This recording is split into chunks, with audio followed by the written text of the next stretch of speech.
একটা অদ্ভুত ট্রান্সফরমেশন হয়েছে। আজ আমি এসেছিলাম শর্মিজ মেকওভারে, যেখানে শর্মিদি আমার উপর একটা অসাধারণ ট্রান্সফরমেশন মেকআপ করেছে এবং একদম অন্যরকম।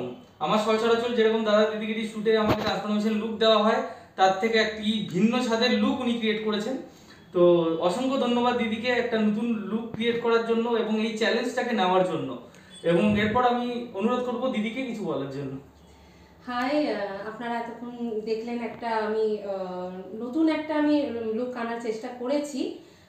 সচরাচর সুমনকে ভাইকে আমার ব্রাইডাল বা এমনি আফটার ম্যারেজ লুকে বেশি দেখতে পাওয়া যায়। তো আমার মানে একটা আইডিয়া, একটা কনসেপ্ট ছিল যে আমি একটু অন্য কিছু ডিফারেন্ট কিছু করতে চাই, একভাবে যেটা চলে আসছে আমি সেটা করতে চাই না।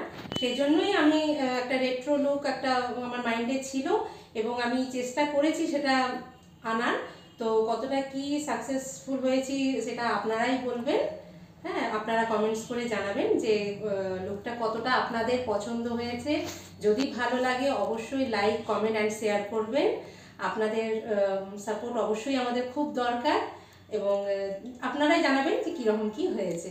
একদমই, ওনারা তো জানাবেনই, কিন্তু আমি প্রথমেই বলতে চাই যেটা আমার সর্বপ্রথম ফিডব্যাক অ্যাজ এ মডেল, খুব ভালো কাজ করেছো তুমি, অসাধারণ একটা ট্রান্সফরমেশন লুক দিয়েছো। Thank you.